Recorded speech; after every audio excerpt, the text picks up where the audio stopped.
Welcome. Thank you for joining. I hope you had a good lunch. I did. Hope you enjoyed the networking and that you're set to learn something new today. I'm Robert Munteanu. This is Apache Sling as a microservices gateway. Now, a couple of things about myself before we start. I work with Adobe in Romania. I work on something called Adobe Experience Manager. It's Adobe's web content management product. Yes, Adobe does that as well. I was surprised to find out how many things Adobe does. Apparently, we do a lot of Java and server side as well. That product has roots in a couple of open source projects that you see listed there. And, well, my work takes me to work in those projects as well. And so that's how I came to know them and talk to you about all this stuff. And I also do some open source contributions outside of my day job, let's say.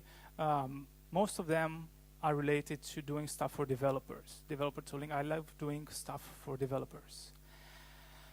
So, what are we going to talk about today? So obviously, we know microservices, we know Apache Sling. So we're going to talk a bit about microservices and contrast them with the monoliths. I've heard a lot of people talking about the good sides of microservices, like just like the monolith was this horrible nightmare that we barely escaped from. And, well, we're going to see how close to truth that is, and if there is a middle ground that we can take when when moving to microservices. Then we're going to talk a bit about Apache Sling, not too much, just enough to understand the technical details of how we are going to implement it as a API gateway. Then we're going to meet Barry. Okay, yeah, he's sort of a special guest. I'm not going to say much more about now. And then we're going to see how it all fits together in a demo application. So, first things first, what are the good sides about microservices? Well, the good sides is that you are very cool when you're doing microservices. So you can go talk to conferences, tell people how nice microservices are. You can say, hey, I know Amazon is doing microservices, but so am I. Okay, no, I know, not a very good reason, but still I think it's one of the top reasons for which people choose microservices. We have this sort of fashion-driven development where we do something because it's fashionable. But I would not recommend it. So let's see some more reasonable arguments for why we would like to do microservices. And the first one is that we as developers are very, let's not say obsessed, are very particular about our tools. We know which technology stack is best and the others are horrible. We know which IDE to use. We know which persistence is better to use. So microservices are, first of all, a way for teams, small teams, maybe even geographically distributed teams, to get to use the best technology that they can. So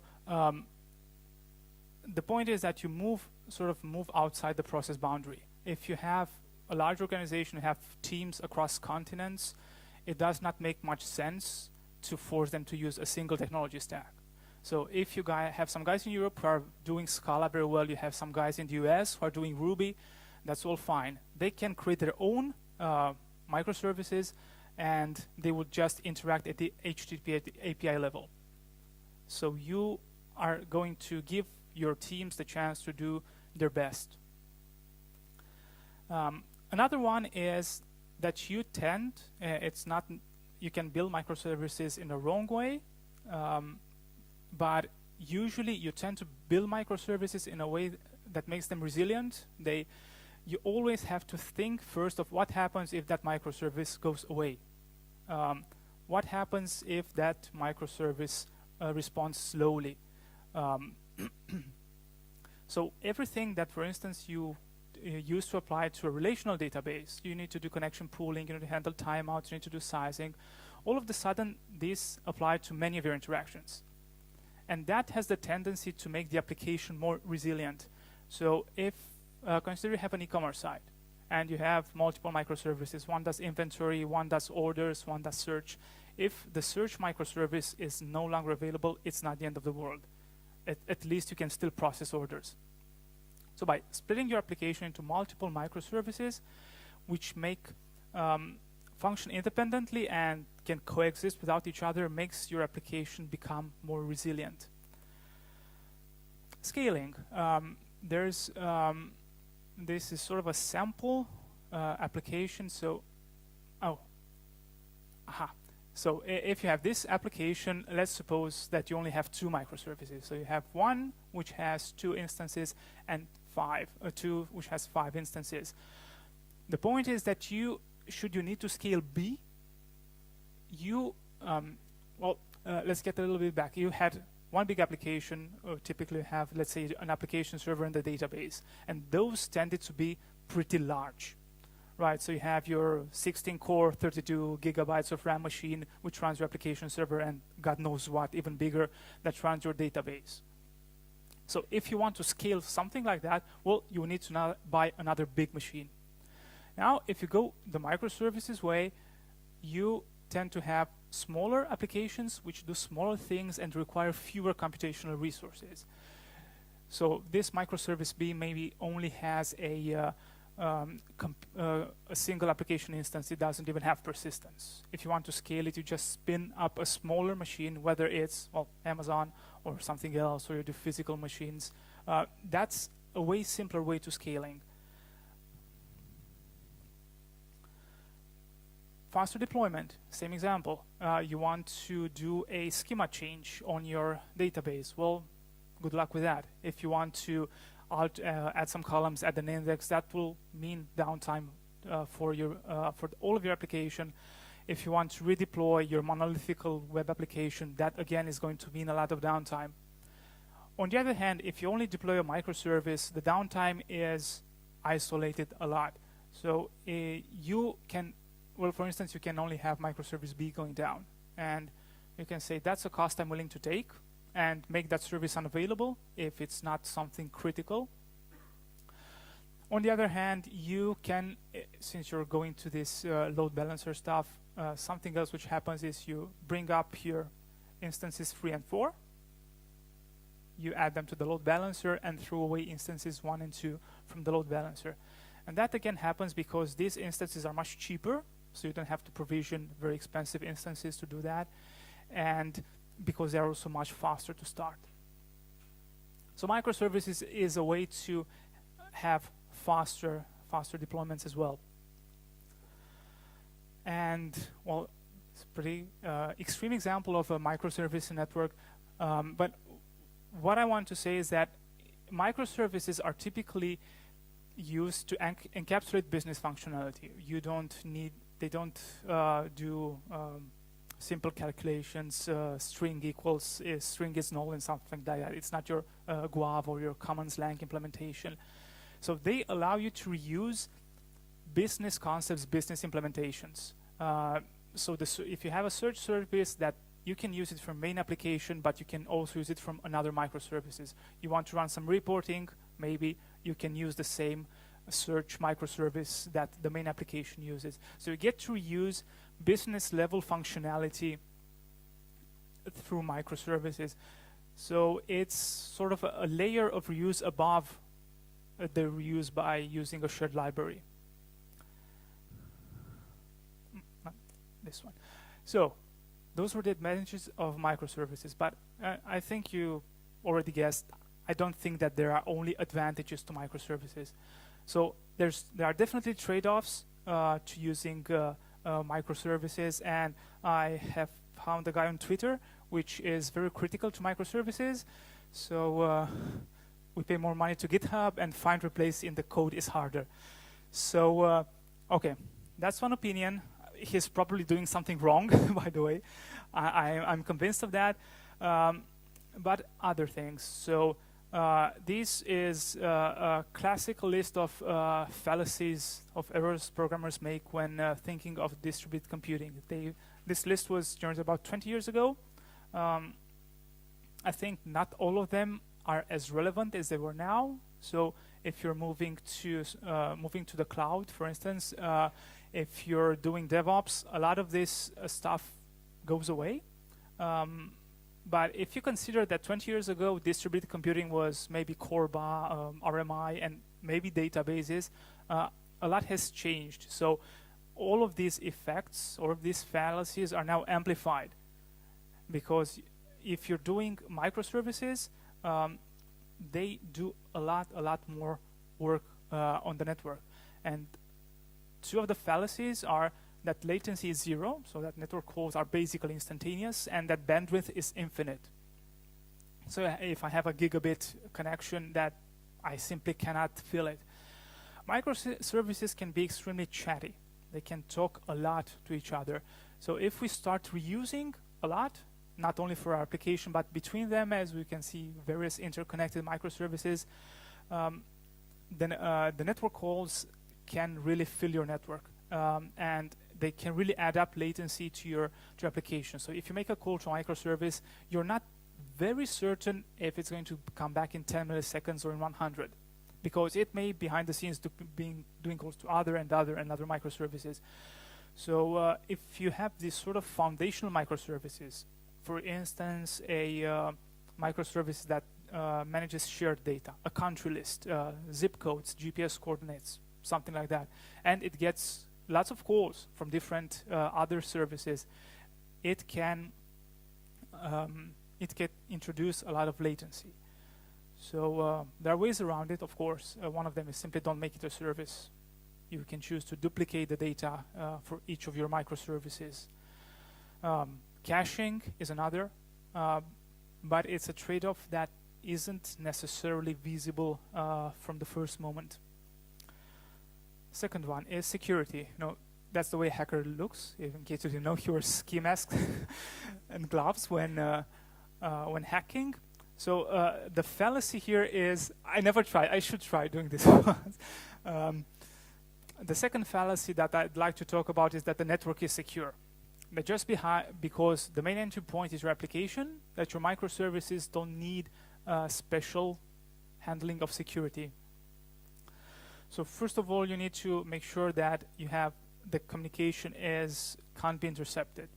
So you probably need HTTPS or some sort of transport level security to secure microservices, or maybe you have a VLAN, a virtual LAN, which encapsulates all of them. But the point is, you need to invest effort into doing that. If you want to do HTTPS, okay, then you have to go the whole public key infrastructure thing and deploy certificates and manage them and blah, blah, blah. So it's not something that it's easy if you're not accustomed to doing that sort of things. Another thing is that we understand pretty well how to authenticate a user talking to an application, but how do we authenticate an application talking to a microservice, or microservices talking amongst themselves? Most of the time, okay, we have a username, so we say that this call was made for this user. But then we start asking ourselves, what do? Do we send the username and password forward and let each microservice authenticate the user? That seems a bit wasteful. Do we have some sort of verified signed identity? And here we have lots of options. You can use SAML, you can use client certificates, you can use JSON Web Tokens, and that's one of the bad parts. There are so many options. And in here, you actually have to settle down and choose for your project which of these is the right one for you. I'm going to hint about a possible solution later on, but the point is you really didn't have to think about it too much when doing a monolith. Authentication just worked, and authorization. Okay, so it's way less, you have way less overhead when working with a monolith. So this is sort of a typical nowadays application. We have a Java application server working with 2 databases each, because it's doing a lot of stuff in the database, and the Redis for some caching. Now, so you need to look at it in from 2 angles. One is the number of applications that your ops team manages. So we have 3 applications here. We have Tomcat, we have MySQL, we have Redis, and then how many actual virtual machine, instances, containers, servers, physical servers, whatever you want to count, how many does your ops team manage? Because as things grow, there's a network effect, and problems seem to amplify. Now, if you're going to microservices, you probably want to take advantage of all the cool stuff. So if you still have Tomcat and Redis here, but then you have a Ruby application running on top with Postgres, and then Node.js with Cassandra, and then some Java application with MySQL. And you have this sort of explosion of stuff that you have to manage, both in terms of types of application and number of instances that you need to manage. And you will have to buy lots of beer for your ops team so that they will handle all of this. So that's something else which doesn't really work as it used to work before. We talked a bit about the fact that we can reuse business functionality.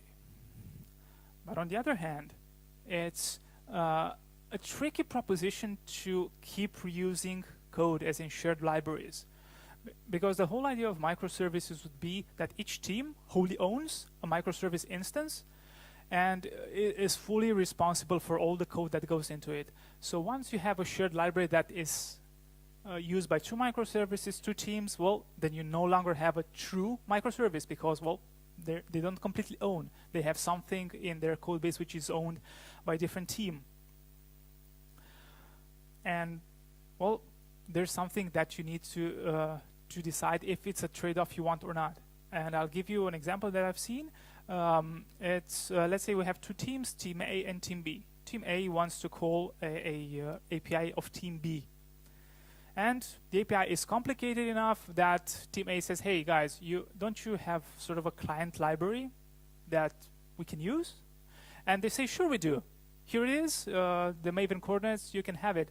And then it turns out that they have completely different stacks. Team A was using OSGi, Team B was using Spring. And I say, okay, I'm not going to take 15 megabytes of additional jars just to read some JSON. So in the end, no reuse. So again, something which really wasn't very visible when doing monoliths. Are you guys, it's not very visible. Are you familiar with Monty Python? So this is some sort of version of King Arthur. This is the Black Knight. And they are battling. And King Arthur wins. And he starts, it's a bit graphical, but the Black Knight has no hands and only one leg. But in the movie, he says, it's just a flesh wound. Come back and fight me, you coward. I'll bite your head off. Now, imagine this is our application, and it's missing 3 microservices, and it's still standing on one. It thinks it's all right. I mean, but is it really able to do anything? Not really.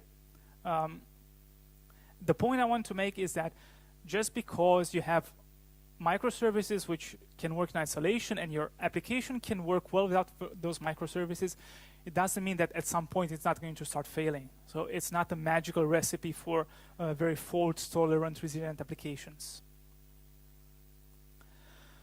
So you have all of these microservices, and, well, if you have a Java application, you have some sort of service registry. Whether you're doing Spring or Juice or OSGi or something else, you know where to find your services. In your microservices-enabled application, you have the network. So you need to decide, how do you want to find your services? Do you want to hard-code a list of IPs or domain names? Do you want to have a service registry that goes with it? Again, a piece of infrastructure that you need that wasn't necessarily there in the monolith world, and, well, that you need to deploy, manage, ensure that it's not a single point of failure. And then comes something that we pretty much love, which is debugging and looking at logs. And assume that you have some sort of error for user A, which made a request in time point T. So now you need to correlate the log entries from one application, 7 microservices, spread across 15 machines, and find out what went wrong. It is definitely doable. But again, you need to add some machines on top of it. So you need to have a centralized log solution. You need to be able to correlate logs. You need to have unique request identifiers which propagate throughout the system. You need to normalize those log entries and make sure they're sorted chronologically. So again, the ops team, more beer, and the developers. So we saw that monolith, microservices, both pluses and cons. So let's see if there's a middle ground. Okay, there is a middle ground, but what's it about? Now, of course, you need to ask yourself, why do I want microservices except fashion? You can't answer that. What problem am I trying to solve? And microservices are a pattern that emerged in very large companies. So you have a team with, an organization with 10,000 developers. There were acquisitions, simply centers which specialize in different technologies, and you need a way to make them all productive and interoperate. That's the sort of environment that led to the creation of microservices. And you need to ask yourself, do you actually want that? Do you need that? Or do you have 5 teams with relatively the same skill sets using the same technology stacks, and you're fine with having them all work in Scala, if that's what you use, or Python, or Ruby? Don't adopt microservices as and start writing using all of these cool technologies. Microservices are not an excuse to learn a different technology in your company's money. Sorry. Microservices are an opportunity to let each team do what they know best. So another thing is we've discussed about the lack of code reuse. And the fact that, well, it becomes tricky to reuse code even if you're doing the same programming language, the same technology stack. So one option is to have this intermediate step, an API gateway, which will do some sort of apply all of these cross-cutting concerns and free the microservices from doing all of that. So authentication, authorization is something that can very simply be done in the gateway, and then all of that data is passed on to applications in a secure way.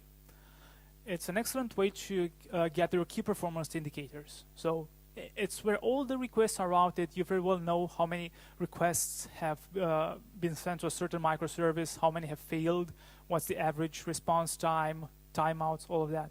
It's also an ideal point to isolate, to do a circuit breaker. So when a service goes down, or even worse, it responds very slowly and ties up all connections, it's an ideal point just to isolate that service and make sure that it doesn't bring down the rest of the system. And there's also a side note here about API adaptions. And what I mean by that is that there's an ongoing debate, which will never end, I guess, about how do you version a REST service. And the answers come from you don't. It just stays there forever, to using versions in your URL, using different application types, like content type, something version equals to. And what the API gateway, and that's, sort of a pain point when doing microservices, because you have this very small focused service, and at some point, well, you decide you need to have version 2. So what do? Do you run it in the same code base? Do you run 2 instances? The API can help here. So you can provide some sort of adapter, that's a very old pattern, which wraps the old API, the new API, and gives the new API, allows consumers to migrate to the new API, stick with the old API and migrate to the new one. And that's something that the microservice no longer has to do. So to provide all of this, okay, you need to have a lightweight gateway, because you'll probably be spinning lots of them. It has to be stateless, because you don't want to route traffic preferentially through different API gateways, and it should be extensible, easily extensible.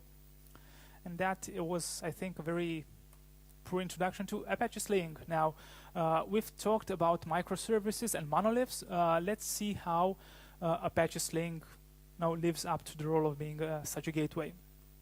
A bit of history, it's obviously an Apache project. We've been with Apache since 2007. We had 8 releases so far, so it's about a 10-year-old project.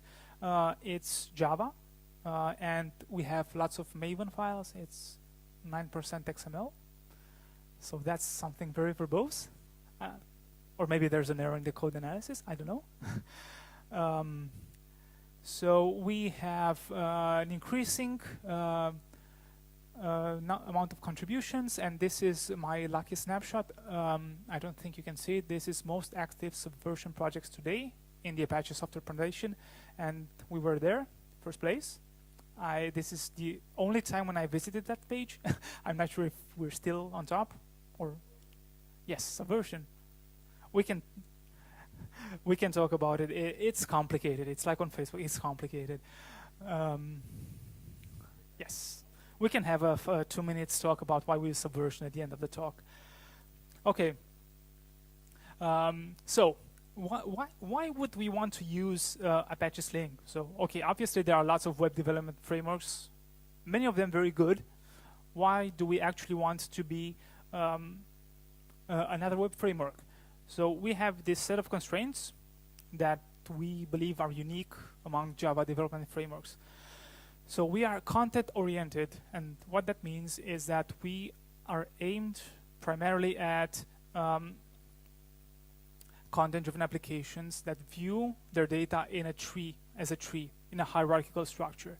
So if you think of a blog or as a news site, those are excellent examples of content-oriented applications. We wouldn't be used necessarily for core banking applications. That's not our area of expertise. We're RESTful, so we will see a bit later how it's very easy to go from our repository to a consistent URL space. Lightweight, it starts up very fast. It has a light memory and CPU footprint. It's powered by OSGi. I'm not sure how many of you have had experiences with OSGi or good experiences with OSGi. Okay, at least someone, that's good. Which allows us to be extremely flexible. So at runtime, OSGi allows you to basically do everything and anything, and you can also very easily decouple your application. One of the reasons why Sling is still using SVN is that it's composed about 120 different projects or bundles that would take a lot of effort to map to 120 Git repositories. And we haven't set up the time to get the tooling to do that and all the beer to send to the Apache infrastructure team, so we're still using SVN. Easily deployable, it's sort of the way you deploy microservices we were doing a couple of years ago. It's just a simple jar, you start it up and your whole application is up. So what do we mean by content-oriented? So this is sort of a symbolic representation of a Sling repository. If you take a look at the right-hand side, you can see that there are some paths. So there's the repository root, and you have content, content blog, content hello world. So these are resources. You can call them documents, or you can think of them as entries in a database table. They're more or less the same thing. We call them resources. And resources are simply bags of properties. They have a number of properties. They can have no property, and they must have a parent except the root, and they can have children. And that's it. That's the whole thing we do about resources. And the way they're uniquely addressed is by their path. So we have no numeric IDs, no UUIDs. We just have these paths. And it makes perfect sense when you think of exposing them from a web API, because you already have the URL structure there. So this is your home page, which this is where you keep all your content. This is your entry page for the blog. This is your blog post. And you can have comments and images, and the way we save stuff into the repository means that you can actually save anything.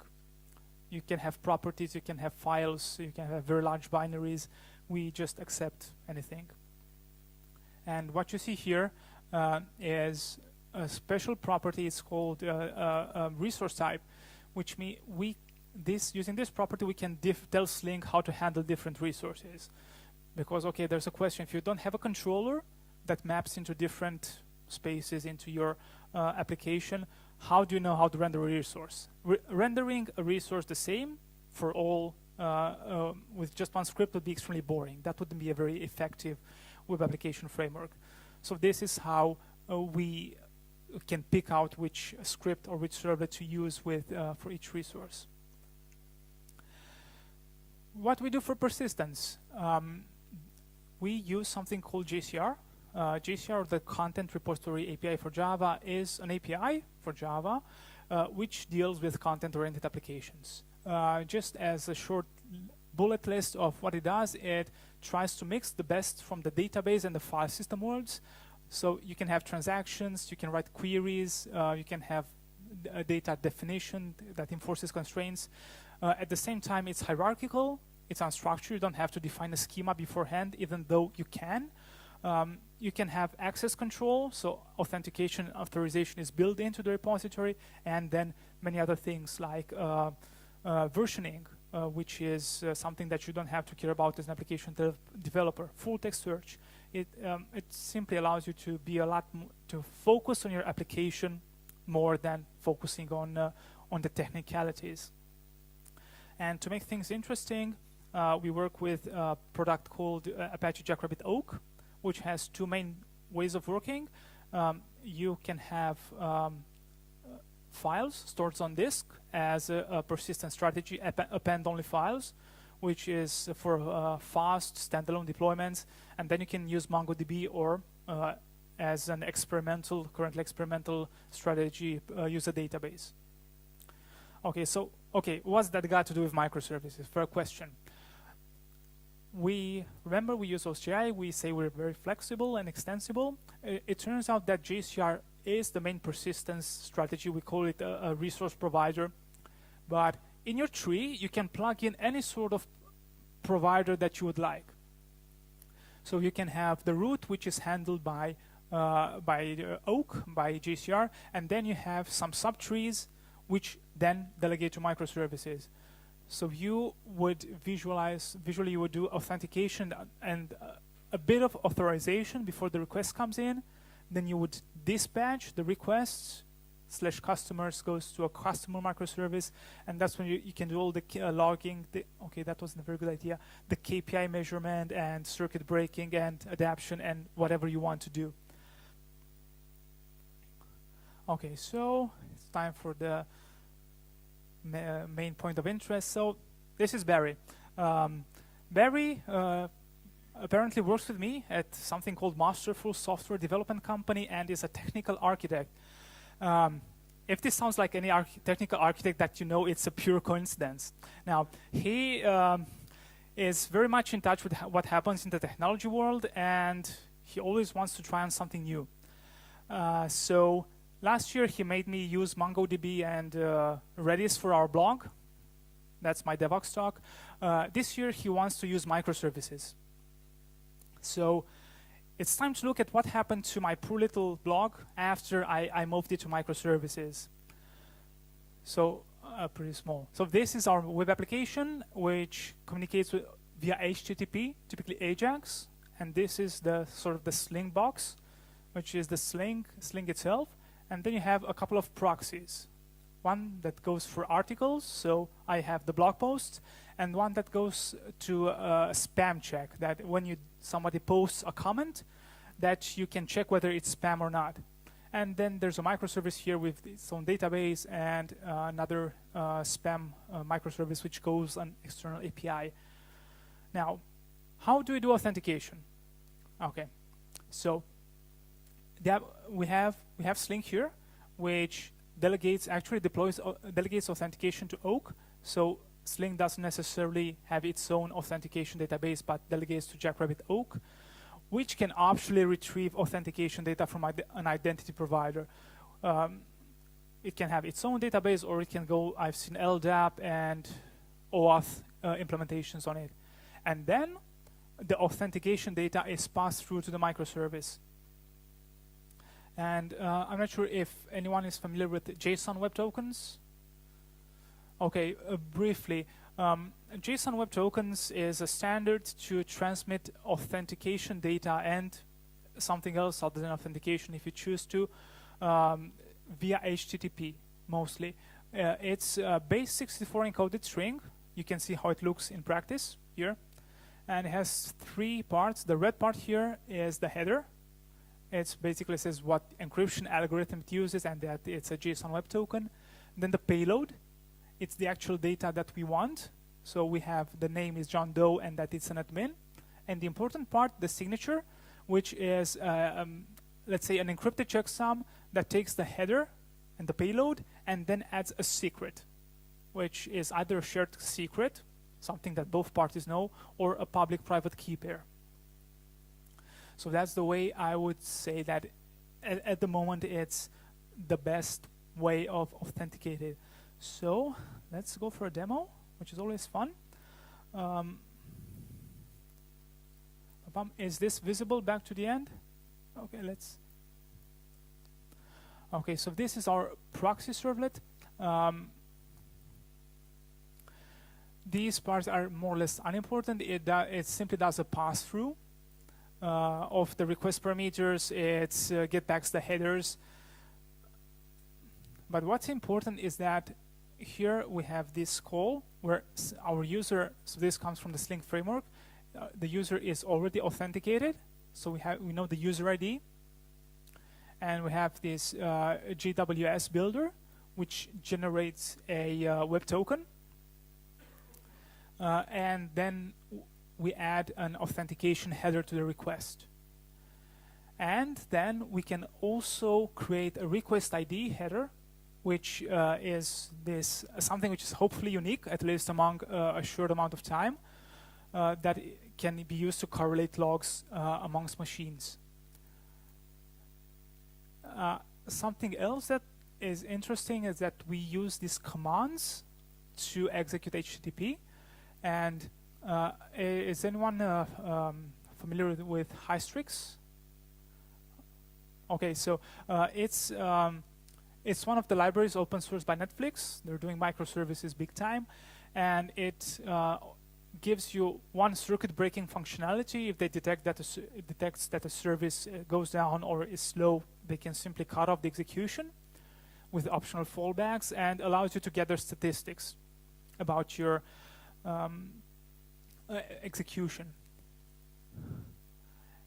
And that would be one. And if you want to take a look at the microservice, it's a very simple drop wizard microservice. Sorry, I actually wanted the resource.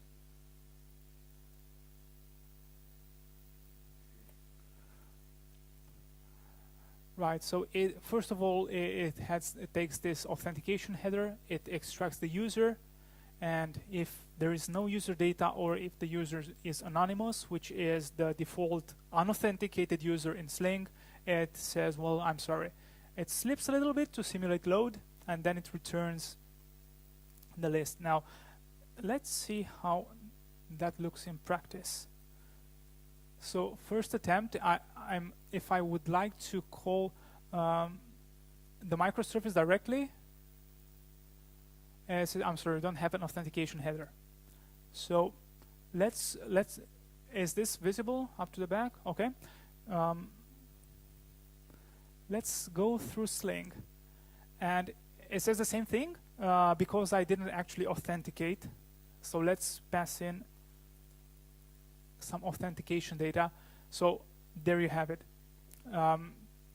This way, you pass in authentication data from your gateway to the microservice, and it delegates. And they have a shared secret with which they do that.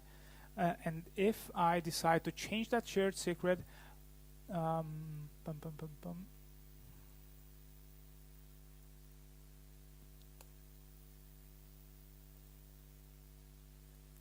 okay, okay, you're just going to believe me that it fails when I change the shared secret. And in that, oh, I don't have a browser window. Smart. Okay, and if I would like to see how this all appears in Sling,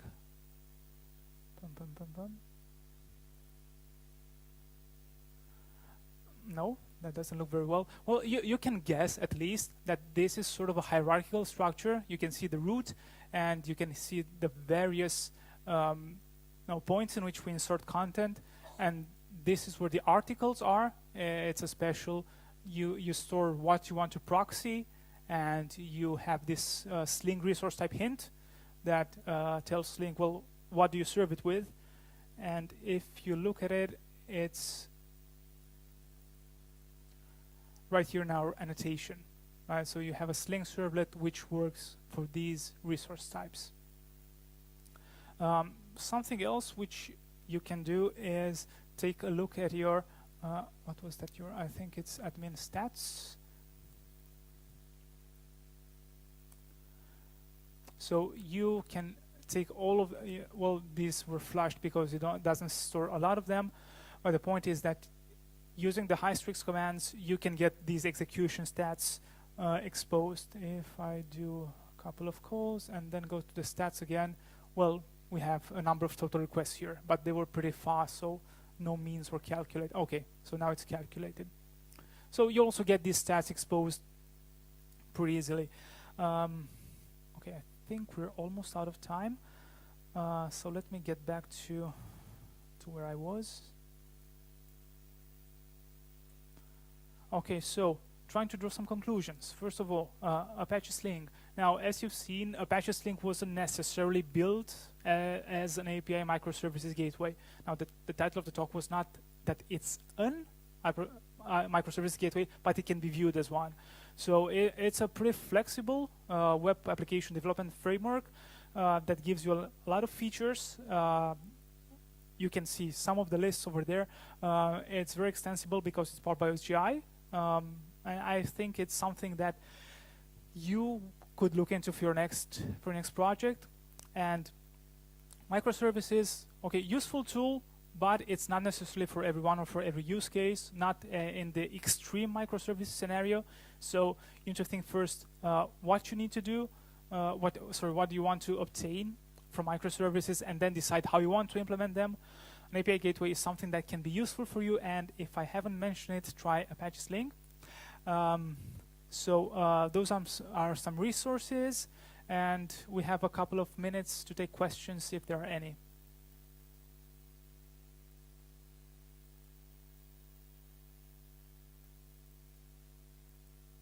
Okay, thank you.